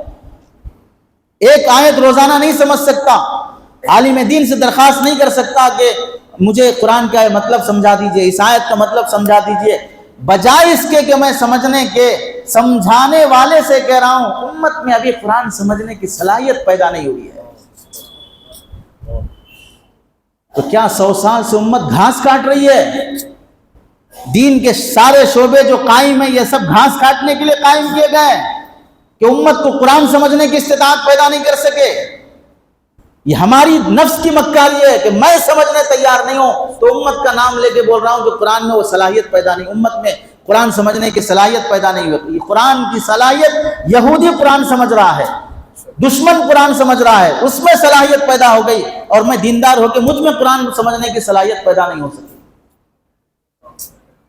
کیا منہ دکھائیں گے ان صحابہ کو، ان تابعین کو، ان اولیاء کو جنہیں قرآن کی ایک آیت سمجھ میں نہیں آتی، ایک لفظ سمجھ میں نہیں آتا، تو رات کے 4 گھنٹے 6 گھنٹے اور آنکھ گردانی کرتے کرتے کہ اس آیت کا مطلب کیا ہے، اس لفظ کا مطلب کیا ہے، سمجھنے کے لیے اپنے ہفتے لگا دیا کرتے تھے، اور میں زندگی میں ایک سورہ نہیں سمجھنے تیار ہوں۔ عزیز الفتاوی، فتاوی دارالعلوم دیوبند کے ابتدائی 2 جلدوں میں جو چھپی ہے عزیز الفتاوی کے نام سے، مفتی عزیز الرحمان صاحب رحمۃ اللہ علیہ عشاء کی نماز کے بعد بیٹھ کر سورہ قرآن کی تلاوت کرتے ہوئے وَالنَّجْمِ إِذَا هَوَىٰ مَا ضَلَّ صَاحِبُكُمْ وَمَا غَوَىٰ، یہ پڑھتے ہوئے آیت آئی وَأَن لَيْسَ لِلْإِنسَانِ إِلَّا مَا سَعَىٰ۔ اس آیت کا مطلب ہے کہ انسان کو وہی ملے گا جو اس نے کیا، مطلب یہ ہوا اس کو اسی کے عمل کا ثواب ملے گا، یعنی دوسرے کے عمل کا ثواب اسے نہیں ملے گا۔ تو مطلب یہ ہوا کہ ایصال ثواب نہیں ہو سکتا بھی، کہ میرے عمل کا ہی مجھے ثواب ملے گا، دوسرے کا نہیں ملے گا۔ تو بیٹا اگر پڑھ کے بخشنا چاہے تو نہیں ملے گا پھر۔ تو قرآن کی آیت سے معلوم ہو رہا ہے کہ ایصال ثواب غلط ہے، جبکہ ہم سب کا عقیدہ ہے کہ ایصال ثواب صحیح ہے۔ یہ امت ہم ثواب کے بھی قائل ہیں، ایصال ثواب کے بھی قائل ہیں، عذاب کے قائل ہیں، ایصال عذاب کے قائل نہیں کہ میں گناہ کروں اور عذاب دوسرے کو مل جائے۔ وَلَا تَزِرُ وَازِرَةٌ وِزْرَ أُخْرَىٰ۔ قرآن الگ سمجھ میں آ رہا ہے، عقیدہ الگ ہے۔ دیوبند سے رات میں حضرت عزیز الرحمان صاحب رحمۃ اللہ علیہ پیدل چل کر فجر کی نماز سے پہلے گنگو پہنچے، پیدل چل کے۔ صبح کی نماز کے لیے وضو بنانے کے لیے جب حضرت رشید احمد گنگوئی آئے، دیکھا دیوبند کا مفتی یہاں ہے، پوچھا بھائی کیا کیسے آئے؟ کہا رات بھر پیدل چل کے آیا ہوں۔ ایسی کیا بڑی پریشانی آ گئی کہ پیدل آئے، کل صبح آ جاتے؟ کہا کہنے لگے حضرت ایک آیت کا مطلب سمجھ میں نہیں آ رہا تھا، وہ پوچھنے کے لیے آیا۔ تو حضرت نے فرمایا ایسی جلدی ایک آیت کا مطلب پوچھنے کے لیے رات بھر پیدل سفر کر کے آئے، صبح ہونے کے بعد بھی تو آیت کا مطلب سمجھ سکتے تھے۔ تو حضرت نے کیا فرمایا؟ حضرت ڈر لگا اس بات سے کہ عقیدہ الگ ہے، آیت الگ ہے، کہیں آیت سمجھنے سے پہلے مر جاؤں تو اللہ کو کیا ملے گا، اس لیے صبح ہونے سے پہلے آ گیا کہ پہلے آیت سمجھ لوں۔ ایک آیت سمجھ میں نہیں آئے تو اتنی بے چینی، اور وہ 30-35 میل کا سفر کر کے جا رہے ہیں ساری رات چلتے ہوئے۔ میرے گھر کا میری مسجد کا امام درس قرآن دینے تیار ہے، میں بیٹھنے تیار نہیں، وہ قرآن سمجھانے تیار ہے، میں سمجھنے تیار نہیں ہوں۔ کس کی خاطر نازل ہوا آخر یہ قرآن؟ میرے اندر سمجھنے کی صلاحیت نہیں ہوئی۔ کافر پڑھنے تیار نہیں ہے، وہ بول رہا ہے کہ جہاد کی ساری آیتیں نکال دو، پردے کی آیتیں نکال دو، میراث کی آیتیں نکال دو، شراب کی آیتیں نکال دو، حدود و تعزیرات کی آیتیں نکال دو، خاک کیا باقی رہے گا؟ میں سمجھنے تیار نہیں، وہ نکالنے پہ تلا ہوا ہے۔ تو کس کی خاطر نازل ہوا قرآن؟ یہ مردوں کی خاطر نازل ہوا کہ مر گئے تو قرآن خوانی کرتے بیٹھ جائیں؟ بیماروں کی خاطر نازل ہوا کہ مر گئے تو دم کرتے رہ جائیں؟ حضرت رشید احمد گنگوئی رحمۃ اللہ علیہ نے فرمایا کوئی بڑا مسئلہ نہیں ہے۔ وَأَن لَيْسَ لِلْإِنسَانِ إِلَّا مَا سَعَىٰ میں اللہ نے سعی ایمانی کی نفی کی ہے، سعی عملی کی نفی نہیں ہے۔ 2 جملوں میں حل کر دیا۔ کیا مطلب؟ مطلب یہ ہے انسان کو اس کے ایمان کا ہی فائدہ ہوگا، دوسرے کے ایمان کا فائدہ نہیں ہوگا۔ مطلب باپ مومن ہے، بیٹا کافر ہے تو باپ ایمان والا ہے بول کے بچے کو بھی جنت مل جائے، ایسا نہیں ہوگا۔ ایک کا ایمان دوسرے کو فائدہ نہیں پہنچائے گا، یہ مطلب ہے آیت کا۔ اور ہمارا جو عقیدہ ہے وہ سعی عملی کا ہے کہ دوسرے کے عمل سے دوسرے کو فائدہ ہو سکتا ہے، اور اس کی دلائل ہیں من دل علی خیر فلہ اجرها واجر من عمل بها، یہ ساری دلائل ہیں جس کی وجہ سے سعی عملی کی نفی نہیں ہے۔ ہم یہاں سمجھیں، ایک آیت سمجھ میں نہیں آئی تو ساری رات پیدل چل، اور ہمارے یہاں درس قرآن کا اہتمام نہیں، درس حدیث کا اہتمام نہیں، درس فقہ کا اہتمام نہیں۔ مسائل امت، ایک مسئلہ سمجھنا، ایک مسئلہ سمجھنا 200 رکعت نفل نماز سے بہتر ہے۔ ساری رات نفل پڑھنے سے مسائل سمجھنا زیادہ لاکھ درجے بہتر ہے، اس لیے کہ مسائل سمجھا ہوا شخص اعتدال پہ رہتا ہے، مسائل سمجھا ہوا شخص گمراہ نہیں ہوتا ہے، مسائل سمجھا ہوا شخص غلو میں مبتلا نہیں ہوتا ہے۔ امت اس سے کٹی ہوئی ہے، ہمیں ترغیب دی گئی، ہمیں ہدایت دی گئی، مسائل والا علم اپنے علماء سے پوچھ پوچھ کر چلے، اور ہمارا حال یہ ہے کہ مفتی صاحب کو ہی فتویٰ دینے لگے۔ یہ تو ویسے ہی ہوا جیسے حضرت حکیم الامت اشرف علی تھانوی رحمۃ اللہ علیہ تشریف فرما ہیں، اور ایک صاحب بازو بیٹھے ہیں ہمارے جیسے ہی شریف آدمی، جنہیں اپنی شرافت کا بہت زام رہتا ہے۔ ایک نوجوان آیا، کہنے لگا حضرت شہوت بہت بڑھ رہی ہے، کیا کروں؟ یا تو شادی کرو یا تو روزہ رکھو۔ تو یہ سوال کر رہے ہیں کن سے؟ حضرت حکیم الامت اشرف علی تھانوی سے۔ جو بازو صاحب بیٹھے تھے وہ فوراً بولنے لگے، ارے حدیث میں ہے روزہ رکھو۔ تو وہ صاحب بولے روزہ رکھا تو اور شہوت بڑھ رہی، کیا کروں؟ اب جو صاحب بازو بیٹھے تھے وہ خالی حدیث سنے تھے، مطلب نہیں سمجھے تھے، تو اب وہ خاموش بیٹھ گئے۔ تو حضرت تھانوی نے فرمایا اب جواب دو، جواب دو۔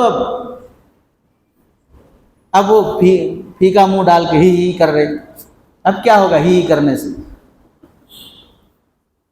اب کیا ہوگا؟ وہ جب پوچھ رہا تھا مفتی صاحب سے، مولانا سے، تو بیچ میں دخل دینے کی کیا ضرورت ہے؟ ڈاکٹر کے پاس اگر پیشنٹ آئے تو بازو کوئی پیشنٹ بیٹھا ہوا ہے، وہ یہ بول رہا ہے یہ گولی کھا لو، تمہارے پاس آیا میں گولی لینے کے لیے، میں ڈاکٹر کے پاس آیا ہوں۔ یہ ظام پیدا ہو جانا کہ میں کچھ معلومات سے ڈاکٹر کے لیول کو پہنچ گیا۔ یاد رکھو، ہر سفید کوٹ پہننے والا ڈاکٹر نہیں ہوتا، ہر کالا کوٹ پہننے والا وکیل نہیں ہوتا، جس کے ہاتھ میں چاقو ہو وہ سیزرنگ کرنے والا نہیں ہوتا۔ ظاہری لباس ڈگریاں نہیں دلاتا ہے، اس کے لیے کورس کرنا پڑتا ہے۔ حضرت حکیم الامت تھانوی رحمۃ اللہ علیہ نے تنبیہ فرمائی، مسائل میں دخل نہیں دینا چاہیے۔ پھر اس کو سمجھایا کبھی کبھار روزہ رکھو گے شہوت بڑھے گی، حدیث میں جن روزوں کا تذکرہ ہے مسلسل رہنے پر شہوت گھٹے گی، اس لیے پیر جمعرات کا نہیں، مسلسل روزے رکھو، صوم داؤدی کی طرح رکھو، تب تمہاری شہوت قابو میں آئے گی۔ حدیث سمجھا ہوا شخص جواب صحیح دیتا ہے، قرآن سمجھا ہوا شخص صحیح رہبری کرتا ہے، عقائد سمجھا ہوا شخص غلط عقیدوں سے امت کو بچاتا ہے۔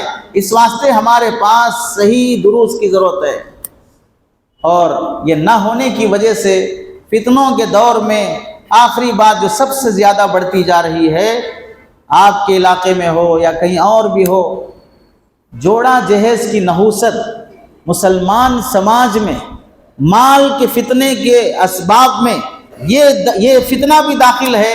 دیندار سے دیندار کا حال یہ ہے، دو موقعوں پر دیندار نہیں رہتا۔ دیندار سے دیندار کا حال یہ ہے کہ دو موقعوں پر دیندار نہیں رہے گا۔ پہلا، شادی کے موقع پر پوری دینداری ختم، دوسرا میراث تقسیم کرنے کے موقع پر پوری دینداری ختم۔ شادی اگر بیٹی کی کر رہا ہو تو مفتی صاحب سے پوچھے گا جوڑا جہیز لے سکتے مفتی صاحب؟ کیوں؟ اب دینا پڑ رہا ہے۔ تو لے سکتے کا سوال اپنے بارے میں نہیں ہے، سامنے والے کے بارے میں۔ لے سکتے کیا؟ وہ میں دے دوں گا، وہ لے سکتے کیا؟ تو اب بھی سوال کرنے کے لیے آیا، اپنے بارے میں نہیں، دوسرے کے بارے میں۔ اور جب بیٹے کی شادی ہو رہی ہو تب سوال نہیں کرے گا کہ جوڑا جہیز لے سکتے کیا۔ معلوم کیا ہوا؟ شریعت بھی جاننا ہے تو اپنے مطلب کی بس، شریعت بھی جاننا ہے تو اپنے مطلب کی بس۔ حقیقت والی شریعت نہیں، مطلب والی شریعت۔ دو موقعوں پہ دینداری باقی نہیں رہتی ہے دیندار گھرانوں میں بھی۔ کیا وجہ یہ ہے کہ جو تربیت گھرانوں میں ہونا چاہیے، حضرت علی زین العابدین رحمت اللہ علیہ فرماتے ہیں تم سب کے سب حسن بصری بن جاؤ پھر بھی تم دیندار نہیں کہلا سکتے جب تک کہ تمہاری گھر والیاں دیندار نہ بنیں۔ اور تم سب دیندار کیسے بن گئے؟ حسن بصری کی طرح بن گئے، اور تمہاری گھر والیاں رابعہ بصریہ کی طرح دیندار بن جائیں، پھر بھی تم دینداری پہ باقی نہیں رہ سکتے جب تک کہ تمہارے بچے دیندار نہ بن جائیں۔ تو سارا سماج دیندار بننے کی ضرورت ہے، مرد بھی، عورت بھی، بچے بھی۔ بچوں کی دینداری کے لیے مکاتب کی محنت ضروری ہے، عورتوں کی دینداری کے لیے ان میں بھی دروس کی محنت ضروری ہے، اور مردوں کی محنت کے لیے بھی علماء کی صحبت، اہل اللہ کی صحبت اور دروس کا اہتمام ضروری ہے۔ اس کے بغیر دینداری نہیں آ سکتی۔ لاکھوں روپے جوڑا جہیز میں، جیسے ڈگری بڑھی اب تو حال یہ ہے پروموشن جیسے بڑھتا جہیز کا اماؤنٹ ویسے بڑھتا۔ منگنی سے پہلے اگر سرکاری عہدہ نہیں ملا تھا، سرکاری نوکری نہیں ملی تھی تو 10-15 لاکھ روپے جہیز میں۔ منگنی کے بعد شادی سے پہلے اگر نوکری مل گئی، جاب مل گئی تو اب ڈیمانڈ بڑھ جائے گا کہ نہیں اب وہ 10 لاکھ وہ پہلے پرانی بات تھی، اب جاب مل گئی فلاں ہو گیا، اب 20 لاکھ دینا پڑے گا۔ یہ جہیز کی رقم۔ پھر اس کے بعد سونا چاندی اتنے تولے دینے کا ڈیمانڈ۔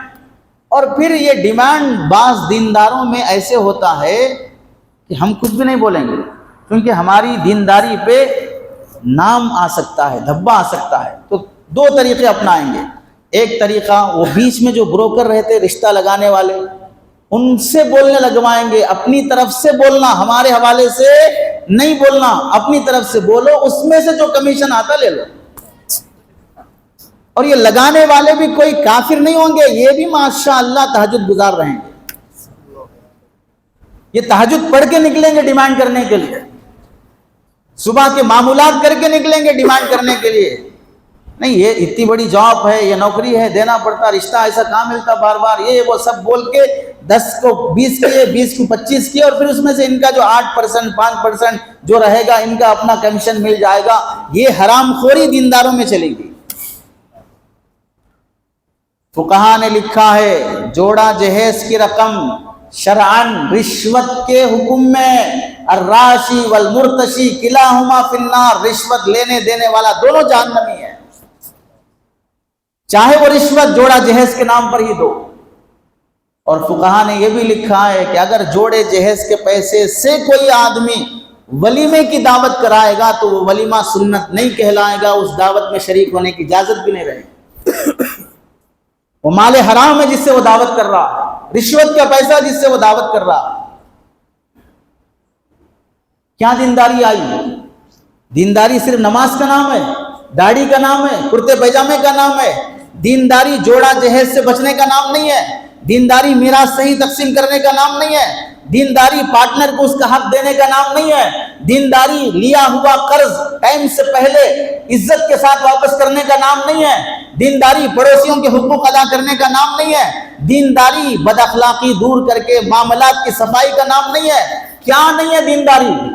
پتہ چلا دینداری صرف عبادت کی دینداری کو دینداری اس لیے بنایا، اس میں آسانی ہے، اس میں نفس پر بار پڑتا ہے، اس لیے بہت سے وہ دیندار ہیں جو مسجد کے مسلمان ہیں، مسجد کے باہر وہ مسلمان نہیں ہیں۔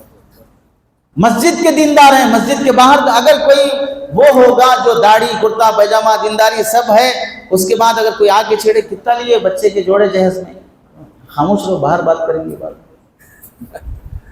پتہ کیا چلا یہ جگہ بات کرنے کی نہیں ہے، بات ہوگی لیکن یہ جگہ نہیں ہے، کیونکہ یہ عبادت کی جگہ ہے، عبادت والی دینداری ہے، مارکیٹ والی دینداری نہیں ہے۔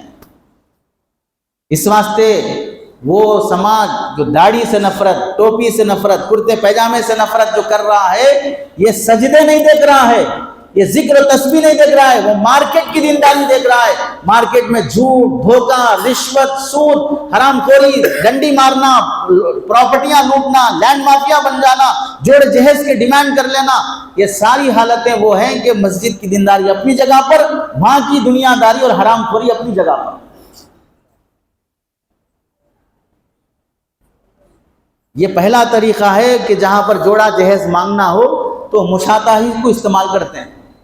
دوسرا طریقہ یہ ہے، رشتہ ہی ایسی جگہ پر دیکھیں گے کہ پوچھے بغیر بھی اتنے تولے اتنے جہیز کا دے دینا، اور جب وہ دیں گے تو ہمارے لیے یہ موقع رہنا، ہم کچھ نہیں پوچھے، ہم خاموش تھے، وہ اپنی طرف سے اپنی خوشی سے دے گے۔ یہ بولنے کا منہ رہنا، اس واسطے ایسی جگہ ہی منہ اٹھا کے چلتے ہیں رشتہ تلاش کرنے کے لیے جہاں پوچھے بغیر ہی خود سے لڑکی والا بول دینا، اتنا جوڑے کو دیتے، اتنا جہیز میں دیتے، اتنا تولے ڈالتے، اور یہ صاحب بولتے پھریں گے کہ ہم کچھ نہیں مانگے، وہ اپنی خوشی سے دیے ہیں۔ ہم اتنے ہوشیار ہیں تو شریعت جاننے والے کتنے ہوشیار ہوں۔ علماء بولتے ہیں آپ منہ اٹھا کے ایسی جگہ ہی رشتہ کیوں تلاش کرنے گئے کہ آپ کا منہ دیکھتے ہی دے دینا پڑا، کیونکہ آپ اپنے منہ سے ہی لگ رہے تھے کہ فقیر اور بھکاری ہیں، مانگنے کے لیے آئے ہیں، تو اتنا بول دیں گے پہلے ہی تو بیٹھیں گے، بات چیت شروع ہوگی۔ اگر پہلے ہی نہیں بولے تو نہ بیٹھیں گے نہ بات چیت ہوگی۔ یہ چہرہ ہی بتا رہا تھا کہ اتنا جہیز اتنا جوڑا چاہیے۔ شریعت کے پاس ہمارے بہانے اور ہیلے نہیں چلیں گے، اس واسطے حرام سے بچو، معاملات کی صفائی رکھو، ہماری نمازیں قضا ہو جائیں، اس کی تلافی اللہ کے نزدیک ڈائریکٹ اللہ سے ہے کہ اللہ چاہے تو معاف کر دیں جو نمازیں چھوٹ گئی، چاہے تو پکڑیں، لیکن مال کے مسئلے میں اگر حرام کا ایک پیسہ بھی زندگی میں آ گیا، اب اس کی تلافی ڈائریکٹ اللہ سے نہیں ہے، بیچ میں دوسرا بندہ آ جائے گا، اور بندہ ہمیشہ اپنا فائدہ دیکھتا ہے، چاہے دنیا میں ہو چاہے آخرت میں ہو۔ اگر کسی کا پیسہ یہاں پر ناحق طریقے سے لے کے مرے، وہاں اس کا پیسہ لوٹانے کی جب باری آئی تو پیسہ نہیں ہوگا، نیکیوں سے لوٹانا پڑے گا، اور جب وہ لوٹایا جائے گا تو خود کی جنت خطرے میں اور جہنم پکی ہو جائے گی۔ اس لیے مارکیٹ کا دین، معاملات کا دین، سماج کا دین، یہ اپنی زندگی میں زندہ کرو۔ صرف عبادت کا دین دینداری نہیں ہے، 5 شعبوں کا نام دین ہے، عقائد بھی صحیح ہو، عبادات بھی صحیح ہو، معاملات بھی صحیح ہو، معاشرت بھی صحیح ہو، اخلاق بھی صحیح ہو، یہ 5 کا نام دینداری ہے۔ ہم دین کے ایک شعبے کو پکڑ کے سمجھ رہے ہیں ہم دیندار ہیں۔ اس لیے اپنے مسجدوں میں دروس کا اہتمام، علماء سے تعلق اور مسائل کا اہتمام، درس حدیث، درس قرآن، درس فقہ، درس عقائد کی قدر، علماء جو جو کام کر رہے ہیں ان کاموں میں معاونت، مکاتب، بچوں کو پڑھانا کتنا بڑا کام ہے۔ ایک آخری مثال دے کے بات ختم کرتے ہیں۔ دعوت و تبلیغ کی محنت کی برکت سے کتنے اللہ نے انقلاب لائے، حالات بدلے، دیندار بنے، لوگ نمازی بنے، ہزاروں اس کی وجہ سے خیر کے، ہدایت کے اللہ نے ہوائیں چلائی ہیں۔ غور کرو، ایک بندہ 40 سال کی عمر کو پہنچ گیا، نمازی نہیں، پاکی صفائی نہیں، شراب، جوا، نشہ سب میں تھا۔ ان ساتھیوں نے محنت کر کے، کوشش کر کے، اس کی تشکیل کر کے، اسے دعائیں کر کے اللہ کے راستے میں بھیجایا، وہ دیندار بنا، نمازی بنا، کرتا پاجامہ، داڑھی سب چیزیں آئی، یہ اس محنت کی برکت۔ یہاں سوچو 40 سال میں اس پر محنت ہوئی تو وہ نمازی بنا، 40 سال سے لے کر پیچھے آ جاؤ 15 سال تک، بالغ ہوا تھا 15 سال میں، نمازی بنا ہے 40 سال میں، بیچ کے 25 سال کی نمازیں قضا کرے گا وہ شخص؟ کیا ایوریج ہے؟ جو لوگ آ رہے ہیں ان میں سے جو جب نمازی بنے پیچھے کی قضاء عمری شروع ہو گئی، 80% وہ ہیں جو قضاء عمری نہیں کرتے ہیں۔ کیا معلوم ہوا؟ جو محنت ہم انہیں 40-50 سال کی عمر میں کر رہے ہیں، اس محنت کے بعد بھی پچھلی زندگی کی خرابی باقی ہے نامہ اعمال میں، وہ نمازیں باقی، وہ روزے باقی، وہ زکوٰۃ باقی، یہ سب چکانا پڑے گا، چکائے بغیر مرے گا تو کل حساب دینا پڑے گا۔ یہ اس محنت کے بعد بھی پچھلی زندگی میں عیب اور ڈاٹ باقی ہے۔ اور مکاتب کی محنت جو بچپن سے ہی ان بچوں پر علماء کر رہے ہیں، یہ بالغ ہونے سے ہی نمازی بنتا ہے، بالغ ہونے سے ہی دیندار بنتا ہے، تو اس کے ذریعے سے جو دینداری آئے گی وہ پیچھے کوئی ڈاٹ نہیں چھوڑے گی۔ یہ کتنی بڑی محنت ہے۔ تو اس واسطے جو محنتیں ہو رہی ہیں، ہر محنت کی قدر کی جائے، ہر شکل کی قدر کی جائے، اسی سے سمجھوتے، اسی سے باہمی محبت، اسی سے باہمی تعلق باقی رہتا ہے۔ دنیا میں ہم میں سے کوئی اس واسطے نہیں آیا کہ میں ہی جیوں گا باقی کوئی نہیں جیے گا، میں ہی سوچوں گا میری سوچ ہی صحیح ہے باقی سب غلط ہیں، اس طرح سے امت میں اتحاد باقی نہیں رہتا ہے۔ اللہ سے دعا ہے کہ اللہ تعالیٰ کہی بھی باتوں پر عمل کی توفیق نصیب فرمائے۔ آمین۔ وآخر دعوانا الحمدللہ رب العالمین۔